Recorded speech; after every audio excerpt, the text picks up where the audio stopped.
예수께서 우리의 연약한 믿음을 감동케 해주실 줄 믿습니다. 오늘은 계산서가 없는 나라라는 좀 이상한 제목으로 말씀을 나누려 합니다. 요한복음 6장 5절에서 13절까지 말씀입니다. 요한복음 6장 5절에서 13절까지 말씀을 우리 함께 천천히 한 목소리를 읽겠습니다. 예수께서 눈을 들어 큰 무리가 자기에게로 오는 것을 보시고 빌립에게 이르시되 우리가 어디서 떡을 사서 이 사람들을 먹이겠느냐 하시니, 이렇게 말씀하시면 친히 어떻게 하실지를 아시고 빌립을 시험하고자 하시니라. 빌립이 대답하되 각 사람으로 조금씩 받게 할지라도 200데나리온의 떡이 부족하리이다. 제자 중 하나 곧 시몬 베드로의 형제 안드레가 예수께 여짜오되 여기 한 아이가 있어 보리떡 5개와 물고기 2마리를 가지고 있나이다.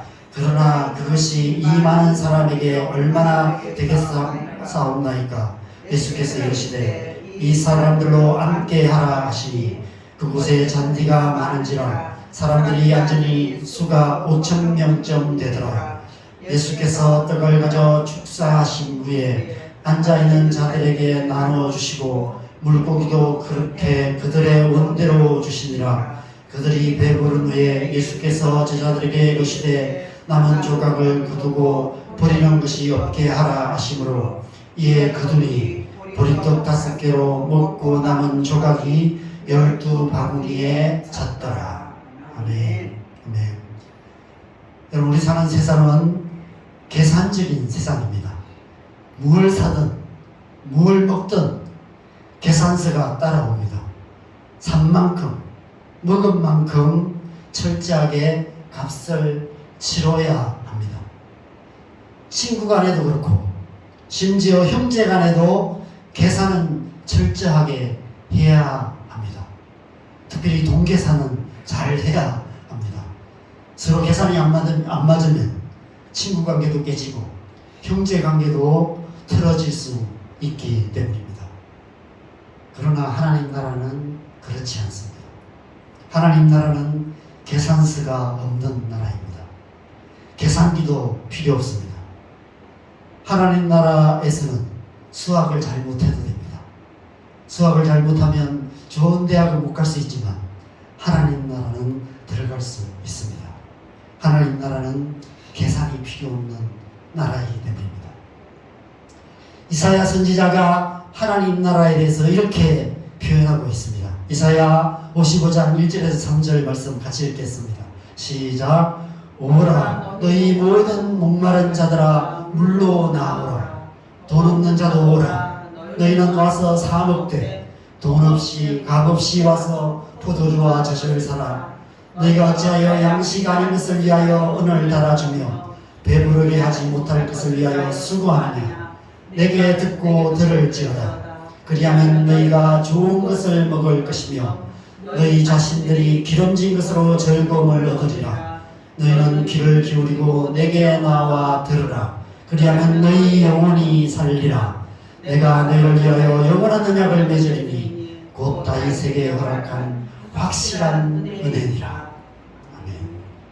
하나님의 나라는 은혜의 나라입니다. 한량 없는 하나님의 은혜가 충만한 나라입니다. 은혜란 히브리어로 헤세드입니다. 헬라어로는 카리스입니다. 값없이 베풀어주는 호의라는 뜻입니다. 외국 여행객들이 우리나라에 와서 좋은 점 중에 하나를 꼽는데, 어디 가든 쉽게 무료로 와이파이를 쓸 수 있는 것이 우리나라의 좋은 점이라고 얘기합니다. 은혜인 것이죠.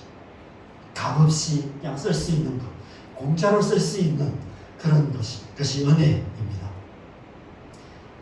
하나님 나라는 와이파이만이 아니라 모든 것이 다 무료입니다. 평생 무료, 아니 영원히 무료입니다. 하나님 나라는 한량없는 하나님의 은혜가 충만한 은혜의 나라입니다. 그래서 사도 요한은 요한복음 1장 14절과 16절에서 예수님을 이렇게 소개하죠. 은혜와 진리가 충만하더라. 은혜 위에 은혜라. 이렇게 표현하고 있습니다. 예수님께서 다윗의 자손으로 오셨는데 이 이사야의 예언을 성취하기 위해서 다윗에게 허락한 확실한 은혜를 이루시기 위해서 오셨는데 은혜와 진리가 충만하신 분, 은혜 위에 은혜가 있는 그런 분으로 오셨다라고 말씀하고 있습니다. 여기서 충만하다라는 헬라어 플레로마라는 말은 가득 채움, 충분함, 충만함 이런 뜻입니다. 다른 말로 하면 무한하다는 것입니다. 무한한 은혜, 무한하기 때문에 조금도 부족함이 없고 한순간도 부족함이 없고 아무리 퍼스도 부족함이 없는 충만함을 말하는 것입니다. 예수 그리스도께서 다스리시는 나라, 하나님의 나라는 은혜가 무한한 나라입니다. 무한한 은혜를 값없이 받아서 마음껏 누리는 곳, 그것이 바로 하나님의 나라입니다. 오늘 본문 오병이어의 사건은 예수님께서 이사야 선지자가 예언한 하나님 나라가 무엇인지 그것을 가시적으로 성취하여 보여주시고 맛보게 해주신 사건이 바로 오병이어 사건입니다.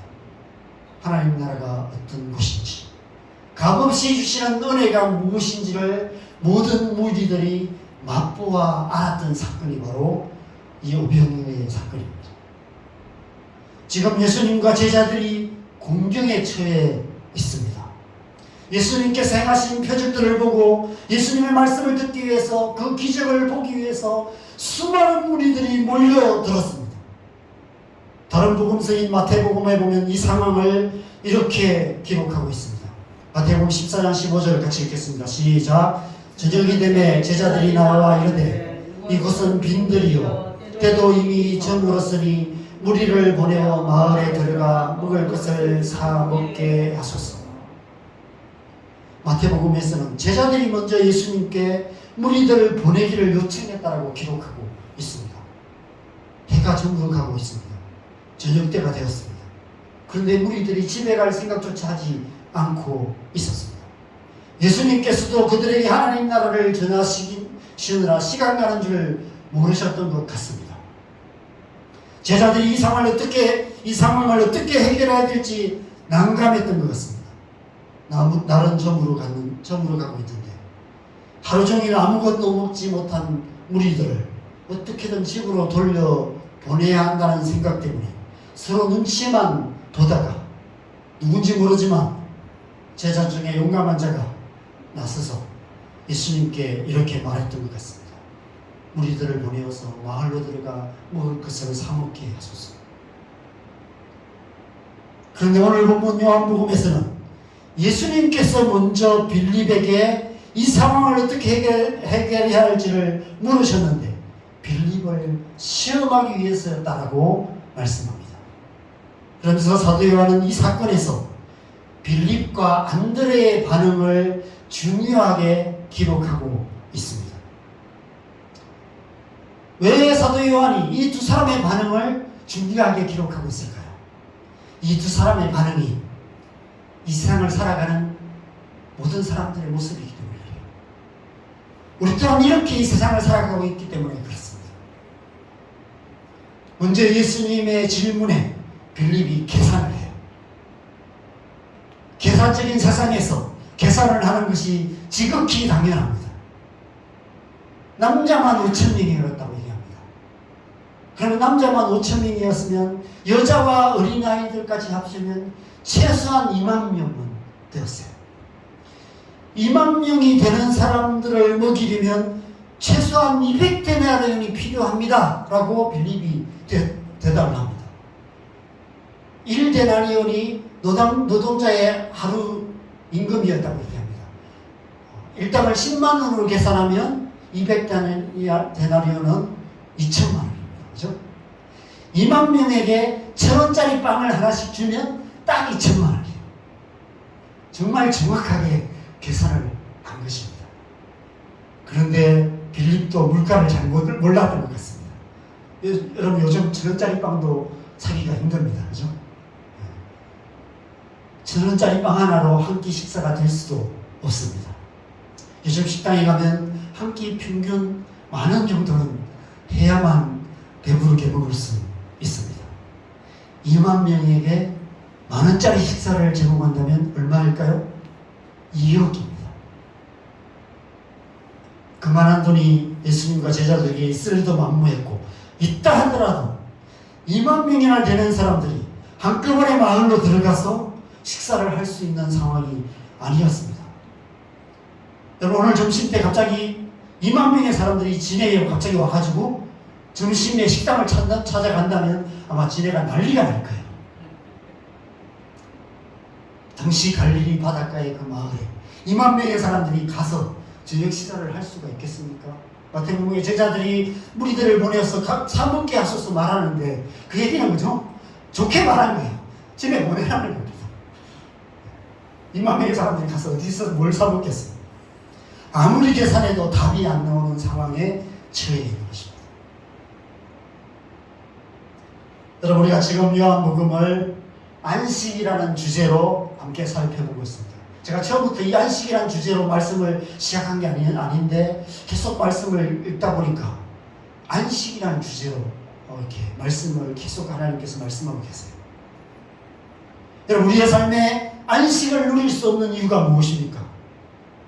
우리가 살아가는 이 세상에 부딪히는 현실의 문제가 너무 많고 현실의 문제가 너무 크기 때문입니다. 현실을 바라보면 아무리 계산해도 답이 안 나오는 그런 현실을 우리가 살아가게 됩니다. 특별히 우리가 하나님의 백성으로서 하나님의 백성다운 삶을 살 수 없는 이유가 무엇입니까? 현실의 벽이 너무 높기 때문입니다. 그 중에서도 가장 중요한 현실이 먹고 사는 문제입니다. 지난번에도 말씀드린 것처럼 우리가 우리 자녀들을 보면 과연 저것들이 세상에서 제대로 먹고 살 수나 있을까? 이런 생각이 들 때가 참 많이 있습니다. 자녀들의 미래를 생각하면 걱정이 됩니다. 우리도 걱정이 되는데 당사자인 우리 자녀들은 어떤 마음일까요?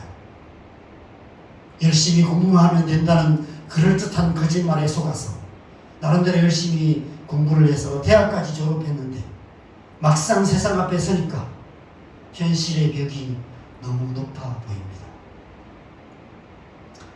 사울왕과 함께 블레셋과의 전쟁에 출전했던 이스라엘 백성들 앞에 골리앗이라는 거대한 존재가 떡 버티고 서 있었던 것처럼 오늘날 우리의 자녀들이 이 세상이라는 거대한 골리앗 앞에서 두려워 떨고 있는 사울왕과 이스라엘 백성들 같은 모습으로 살아가고 있는 것 같습니다. 여러분, 사울왕과 그 이스라엘 군대들도 나름 용맹한 사람들이었습니다. 사울왕만 해도 그렇습니다. 누구보다도 강하고 용맹한 용사였습니다. 사무엘상 9장에 보면 사무엘상 9장 2절에 보면 이 사울을 소개할 때 그가 기스의 아들이었는데 준수한 소년이었다. 이스라엘 자손 중에 그보다 더 준수한 자가 없고 키가 모든 백성보다 어깨 이만큼 컸다라고 말씀하고 있습니다. 여러분, 옛날에는 그죠? 옛날 전쟁에서는 체격 접근이 제일 중요한 요소였습니다. 그래서 옛날 어른들이 우리 양아들을 보면 장군감이라고 그렇게 이렇게 표현을 하죠. 어느 자료를 보니까 우리나라 조선시대에 남자들의 평균 키가 161cm 였다고 합니다.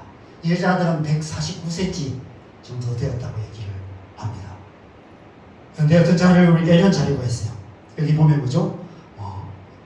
고종 황제가 153cm였고요. 순종이 159cm 정도 되었습니다. 그런데 이수진 장군이 187cm였다고 합니다. 태조 이성계가 195cm였다고 합니다. 정확한 자료는 아니지만 과거의 어떤 기록을 유추해서 이 정도 되었다라고 얘기합니다. 덩치가 컸다는 거예요. 키만 큰 것이 아니라 체격 조건이 어마어마한 평균 키가 160cm 이 정도밖에 안 되는데 190몇 cm, 2m 가까이 되는 그런 아주 그러니까 그만큼 용맹하고 힘 있는 장수였다는 것이죠. 사울왕도 마찬가지였습니다. 이스라엘의 그 어떤 장수들보다도 강하고 용맹한 용사였습니다. 다른 백성들보다 어깨 위나 되었다면 이수진 장군이나 태조 이성계만큼 그렇게 아마 2m 가까이 되었던 그런 용사였던 것 같습니다. 그런데 골리앗은 그보다 훨씬 컸습니다. 거의 3m 가까이 되는 그런 거인이었습니다. 그 거대한 골리앗 앞에 서니까 자기는 너무 미약한 존재, 아무리 그냥 보는 순간 낙담하는, 기가 확 꺾이는 그런 상황에 처할 수밖에 없었던 것이죠. 두려워 떨 수밖에 없었습니다. 오늘날 많은 하나님의 백성들이, 그리고 우리의 자녀들이 이 세상이란 거대한 골리앗 앞에서 두려워 떠는 이스라엘 백성들 같은 모습인 것 같습니다. 무엇을 먹을까, 무엇을 마실까, 무엇을 입을까 염려하며 살아갑니다. 먹고 살 걱정 없는 안정된 삶을 사는 것이 쉽지 않아 보입니다. 주택 문제, 직장 문제, 결혼 문제, 삶을 가로막고 있는 문제들이 너무 커 보여서 한 발짝도 내딛기를 두려워하고 있습니다. 그렇다면 여러분, 안드레는 어떠했을까요?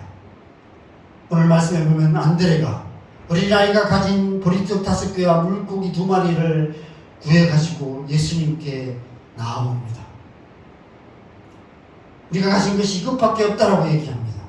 근데 이것 가지고 뭘 할 수 있겠습니까? 라고 묻고 있습니다. 속된 말로 이것 가지고 누구 코에 붙이겠습니까? 이렇게 말하고 있습니다. 가나안 땅을 정탐하고 돌아온 정탐꾼들이 했던 말이 생각이 납니다. 민수기 13장 32절 33절에 보면 정탐꾼 중에 12정탐꾼 중에 10명의 정탐꾼이 이렇게 말합니다. 그들이 정탐한 땅을 악평하면서 거기서 본 모든 백성은 신장이 장대한 자들이었다. 안악자손 거인이 있었다. 우리는 스스로 보기에도 메뚜기 같다. 이렇게 표현하고 있습니다. 한마디로 체급이 다르다는 거예요. 초등학교 축구팀이 아무리 날고 기어도 국가대표 축구팀과 경기에서 결코 이길 수가 없습니다. 거대한 세상의 벽 앞에 너무나 초라한 자신의 모습을 보게 되는 것이죠. 오늘날 우리의 자녀들이 그런 모습인 것 같습니다. 우리나라에서 가장 좋은 대학이라는 서울대에 다니는 아이들 가운데 대학 가서 열등감에 빠지는 아이들이 많이 있다고 이야기합니다. 초등학교, 중학교, 고등학교 다닐 때는 전교 1, 2등을 다투었는데 서울대에 가니까 날고 기는 아이들이 너무 많아서 아무리 밤새워 코피 흘리며 열심히 공부를 해도 성적이 늘 바닥을 기는 그런 현실을 보면서 자기 자신이 너무 초라해 보이는 그런 상황에 처하는 것이죠. 한 번도 경험해 보지 못한 그런 좌절감을 느끼게 되는 것입니다. 대학을 졸업하고 세상 앞에 선 우리의 자녀들 또한 마찬가지인 것 같습니다. 세상이라는 벽이 너무 거대해 보입니다. 취업이라는 문턱, 결혼이라는 문턱, 우리 삶을 가로막고 있는 문턱이 너무 높아 보입니다. 현실의 벽은 높은데 나 자신은 너무 작고 초라해 보입니다. 2만 명의 무리들 앞에 가진 것이라고는 보리떡 5개와 물고기 2마리밖에 없는 것 같은 자신의 처지를 자각하고 낙심하게 되는 것입니다. 여러분, 지금 제자들이 처한 문제는 엄밀하게 말하면 예수님의 문제였습니다. 예수님 때문에 모인 무리들이었기 때문입니다. 지금 예수님께서 공경에 처해 계신 것입니다. 빌립과 안드레는 지금 예수님께 현실을 직시하라고 조언하고 있는 것입니다. 여러분, 우리의 신앙생활에서 우리 주변에는 언제나 우리에게 이런 조언을 하는 사람들이 있습니다. 현실적이 되라는 것입니다. 어찌할 수 없는 현실을 자각하라는 것입니다. 너무 비현실적이지 않냐? 이렇게 말하는 것이죠. 하나님을 믿고 사는 것이 비현실적이라고 말하는 사람들이 많이 있습니다. 이 불의한 세상에서 하나님의 말씀대로 사는 것은 불가능한 것이다라고 많은 사람들이 말합니다. 뭘 먹을까, 뭘 마실까, 뭘 입을까 염려하지 않고 먹고 사는 문제 하나님께 맡기고 먼저 그의 나라와 의를 구하며 믿음의 삶을 살아가는 것은 비현실적인 이상주의다 라고 말합니다. 심지어 현실 도피다 라고 비난하는 사람들도 있습니다. 제가 사역자로 살아오는 동안 수없이 들었던 말이 바로 이런 말들입니다. 어떻게 그렇게 살 수 있어? 너무 비현실적이라고. 그렇게 사는 것 비현실적이지 않냐고. 현실 도피가 아니냐고. 그렇게 말하는 수많은 사람들이 있었습니다. 여러분 정말 그럴까요? 그런데 오늘 예수님께서는 전혀 다르게 반응하신 것을 보게 됩니다. 예수님께서 무리들을 명하여 앉게 하십니다. 다른 성경에 보면 50명씩 100명씩 무리 지어 앉게 하라라고 말씀하십니다. 여기서 앉게 하다라는 것은 유대인들이 식사할 때 하는 자세를 말합니다. 유대인들은 비스듬하게 기대어서 식사를 해요. 다른 말로는 식사할 준비를 시키라는 거예요. 보리 5개와 물고기 2마리밖에 없는데 2만 명의 사람들에게 식사 준비를 하라고 시키고 계세요. 여러분 이런 예수님의 모습의 제자들은 어떤 마음이었을까요?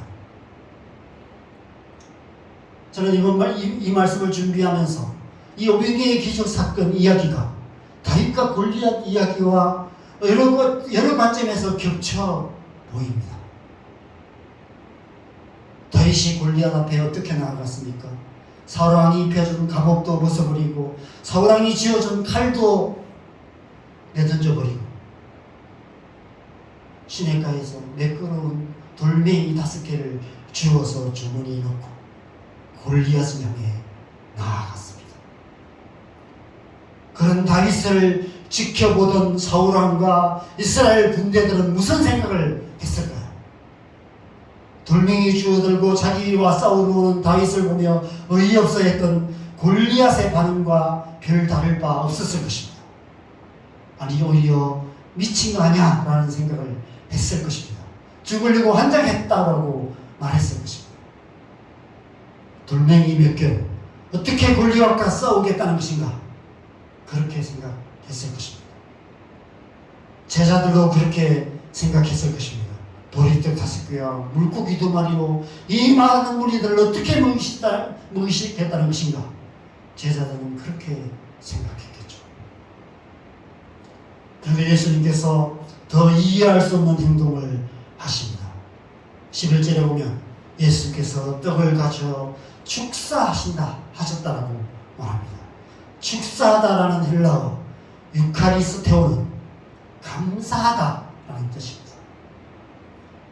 예수님께서 보리떡 5개와 물고기 2마리를 손에 들고 하나님께 감사 기도하셨습니다. 여러분 어떻게 이 상황에서 예수님께서 하나님께 감사 기도하실 수 있을까요? 2만 명의 무리 앞에 먹을 거라고는 보리떡 5개와 물고기 2마리밖에 없는 상황이었습니다. 계산적인 상황에서 사는 우리에게 이보다 더 비참한 상황이 어디 있습니까? 2만 명의 사람들이 모여있는데 아침부터 저녁까지 한 끼도 먹지 못하고 있는데 먹을 거라고는 보리떡 5개와 물고기 2마리밖에 없는 비참한 삶의 현실. 감사보다는 원망이 먼저 나오는 것이 당연합니다. 하나님 이게 뭡니까? 이런 질문, 이런 기도가 먼저 나올 수밖에 없겠죠. 우리가 살다 보면 이런 때가 있습니다. 특별히 저는 사역자로 살다 보니까 하나님 앞에 헌신하며 살았는데 삶의 어려움을 당할 때 이런 생각이 들 때가 있어요. 하나님, 제가 지금까지 하나님 앞에 헌신하며 살았는데 이게 뭡니까? 결과가 이게 뭡니까? 이런 생각이 들 때가 있죠. 삶의 문제, 현실은 너무 막막한데 가진 것이라고 하는 보리토다스교와 물고기 2마리밖에 없는 것 같은 그런 현실. 빌립과 안드레만 아니라 모든 제자들 안에 어쩌면 이런 상황을 만드신 예수님을 원망하는 마음이 가득했는지도 모릅니다.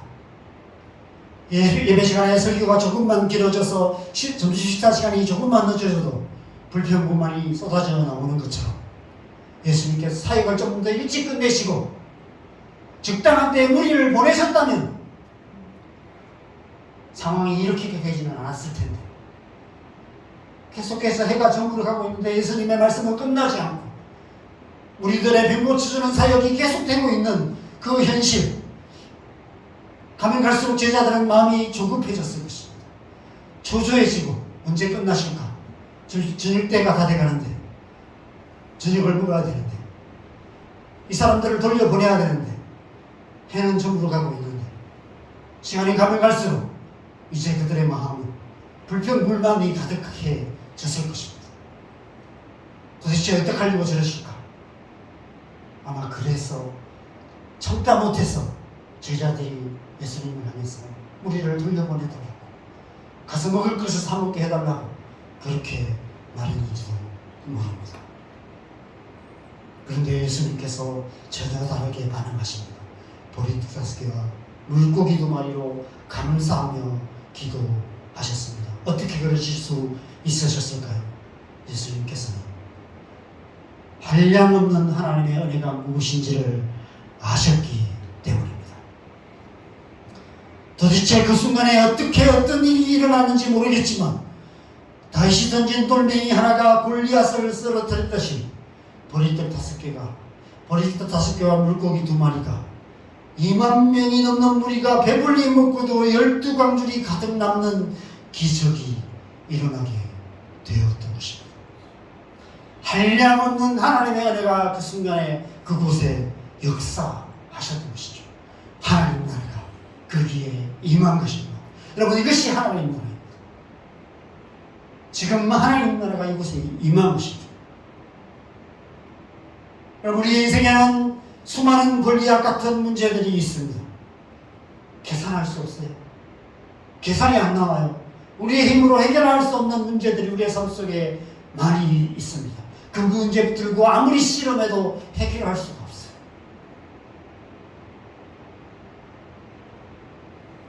예수님 당시에 대부분의 사람들에게 있어서 골리앗 같은 문제는 먹고 사는 문제였습니다. 하루 벌어 하루 먹고 사는 사람들이 대부분이었습니다. 한 해 농사 지어서 아껴서 또 다음 추수 때까지 먹고 살아야 했습니다. 그러다가 흉년이 들어서 먹을 것이 부족하면 많은 사람들이 굶어 죽을 수밖에 없는 것이 그 당시의 삶의 현실이었습니다. 옛날 우리나라도 그랬죠. 그래서 보릿고개라는 말이 있었습니다. 저는 그런 세대가 아니지만 저희 아버지 세대에도 그런 세대였습니다. 저희 아버지도 가끔씩 그런 얘기를 하셨어요. 어렸을 때 정말 먹을 것이 없어서 산에 가서 이렇게 소나무 껍질을 벗기면 그 속껍질을 이렇게 벗겨와가지고 그 위에다가 쌀알 몇 개 넣어서 송구죽이라고 이렇게 해서 죽 끓여서 드셨다고, 그거 먹고 나면 배 아프고 설사하고 그랬다라고 얘기합니다. 그 봄철에 되면 보리 싹 익기도 전에 그거 잘라가지고 거기에다가 쌀을 몇 개 넣어서 맑은 죽 끓여서 그렇게 하루 한 끼 먹고 그렇게 했다는 얘기를 하셨습니다. 우리 아버지 세대들이 그렇게 사셨죠. 그것이 그 당시의 현실이었습니다. 예수님 당시의 현실. 먹고 사는 문제가 골리앗 같은 문제였어요. 그런데 예수님께서 보리토다스교로 2만 명의 무리가 배불리 먹는 그 먹고 사는 문제를 한 방에 해결하신 것입니다. 우리들이 다 배불리 먹고 12광줄이 가득 남는 놀라운 기적이 일어납니다. 그래서 오늘 보면 마지막 13절에 보면 12바구니 가득 찼더라라고 표현합니다. 이 말씀에서는 다른 단어를 쓰지만 마가복음 6장에서는 12바구니 차게 거두었다라고 말하는데, 이 가득 찼다, 이 단어가 요한복음에서 말하는 은혜와 진리가 충만하다라는 플레로마라는 헬라어입니다. 충만해졌다는 거예요. 하나님 나라가 그곳에 충만하게 임하였다.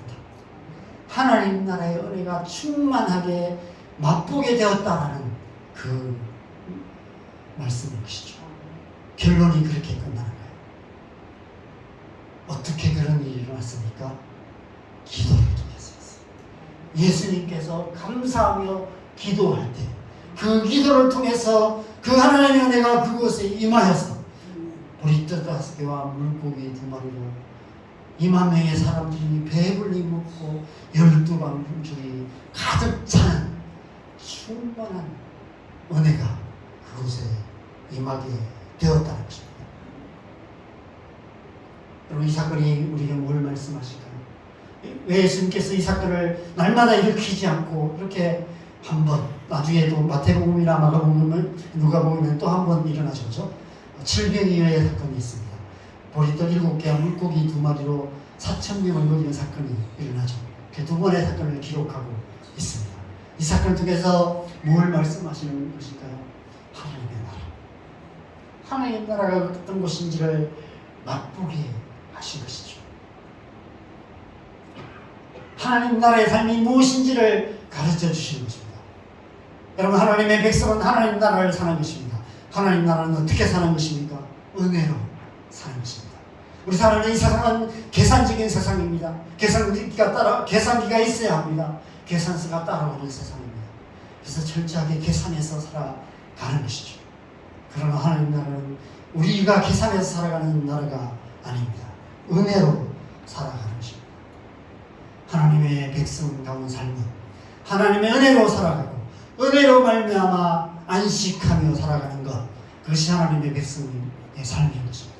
하나님의 백성이 하나님의 백성답게 살아갈 수 있는 것은 은혜인 것입니다. 하나님의 은혜가 우리 안에 있기 때문에 세상이 알 수 없는 은혜, 세상 사람들이 이해할 수 없는 은혜, 어떻게 그렇게 살 수 있습니까? 어떻게 우리가 비현실적인 삶을 살 수 있습니까? 저는 사역자로 30년을 살면서 하나님의 은혜로 살았습니다. 한 번도 돈을 벌어본 적이 없음에도 불구하고 먹고 사는 문제를 지금까지 하나님께서 해결해 주셨습니다. 앞으로도 그렇게 해주실 줄 믿습니다. 하나님의 은혜인 것이죠. 하나님의 은혜가 우리의 삶 속에 역사하실 때 우리는 그 은혜로 우리가 해결할 수 없는 문제들 하나님께서 해결해 주시고 우리의 삶 속에 골리앗 같은 문제들을 해결해 주시는 것입니다. 그래서 우리는 그 하나님의 은혜를 믿고 하나님의 은혜를 구하며 하나님의 은혜로 살아가는 삶을 살아야 하는 것입니다. 날마다 성령의 은혜로 충만해야 하는 것입니다. 어떻게 은혜로 충만할 수 있습니까? 기도를 통해서인 것이죠. 날마다 순간마다 성령의 은혜를 간구해야 하는 것이죠. 결국 우리가 하나님의 백성다운 삶, 은혜의 삶을 살아갈 수 있는 것은 기도밖에 없는 것입니다. 여러분, 우리 사는 이 세상은 아무리 계산해도 답이 안 나오는 세상입니다. 안정된 미래를 꿈꾸지만 세상은 점점 더 불안정해져만 가고 있습니다. 정치적으로도 그렇고 국제정세도 그렇고 경제적으로도 그렇고 대의가 끊임없이 계속되고 있습니다. 환경 문제만 봐도 앞으로 어떤 극한 상황이 생길지 알 수 없습니다. 이런 현실을 우리가 낱낱이 계산해보면 답이 안 나와요. 미래에 대해서 두려워할 수밖에 없습니다. 아무리 긍정적으로 생각하려고 애써도 우리가 처한 현실의 문제는 너무 크고 그 앞에 서 있는 우리 자신은 너무 초라하게 보일 수밖에 없습니다. 이러한 세상에서 우리가 하나님의 백성으로서 하나님의 백성답게 살아갈 수 있는 길, 우리에게 필요한 것은 성능 좋은 계산기가 아니라 오직 기도밖에 없습니다. 오직 기도를 통해 계산할 수 없는 무한하신 하나님의 은혜 안에 들어가야 하는 것입니다. 기도를 통해서 우리가 하나님의 은혜 안에 들어가게 될 때, 계산하지 않고 오직 하나님의 은혜로 살아가게 될 때, 믿음으로 살아가게 될 때, 우리는 평안과 기쁨을 누릴 수 있게 되는 것입니다. 그렇게 살아가는 것이 하나님의 백성다운 삶인 것이죠. 믿음의 삶은 계산하지 않는 삶입니다. 그리스도인의 삶은 계산서가 필요 없는 삶입니다. 계산기 없이 사는 삶입니다. 무엇으로 살아갑니까? 오직 하나님의 은혜로 살아갑니다. 어떻게 그 은혜를 얻을 수 있습니까? 오직 기도밖에 없습니다. 그래서 요한복음 15장 7절에 이렇게 말합니다. 같이 읽겠습니다. 시작. 너희가 내 안에 거하고 내 말이 너희 안에 거하면 무엇이든지 원하는 대로 구하라. 그리하면 이루리라. 무엇이든지 원하는 대로 구하라 라고 말씀합니다. 그리하면 이루리라 라고 말씀하십니다. 그런데 기도하되 믿음으로 기도해야 된다고 말씀합니다. 야고보서 1장 6절입니다. 같이 읽겠습니다. 시작. 오직 믿음으로 구하고 조금도 의심하지 말라. 오직 믿음으로 구하고 조금도 의심하지 말라 라고 말씀하고 있습니다. 마가복음 11장 23절 24절은 이렇게 말합니다. 같이 읽겠습니다. 시작. 내가 진실로 너희에게 이르노니 누구든지 이 산대로 들리어 바다에 던져지라 하며 그 말하는 것이 이루어질 줄 믿고 마음에 의심하지 아니하면 그대로 되리라.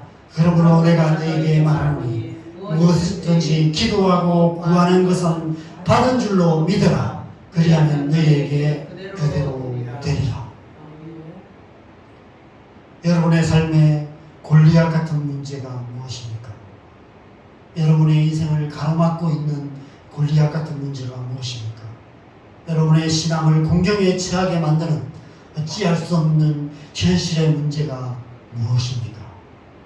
하나님의 무한하신 은혜와 능력을 믿고 기도하시기 바랍니다. 한량없는 하나님의 은혜가 우리 가운데 임하시며 우리를 구원하시며 전능하신 하나님의 능력이 내 삶 속에 역사하셔서 우리의 그 모든 문제들을 깔끔하게 해결해 주실 줄 믿습니다. 그래서 요한복음 16장 24절에 이렇게 말씀합니다. 같이 읽겠습니다. 시작. 지금까지는 너희가 내 이름으로 아무것도 구하지 아니하였으나 구하라. 그리하면 받으리니 너희 기쁨이 충만하리라. 아멘. 데살로니가전서 5장 16절 18절도 같이 읽겠습니다. 항상 기뻐하라. 쉬지 말고 기도하라. 범사에 감사하라. 이것이 그리스도 예수 안에서 너희를 향하신 하나님의 뜻이니라. 아멘. 함께 찬양하고 같이 기도하는 시간 갖겠습니다. 우리 찬송가 546장 주님이 약속하신 말씀 위에서 이 찬양하고 우리가 말씀 붙들고 함께 기도하는 시간 갖겠습니다.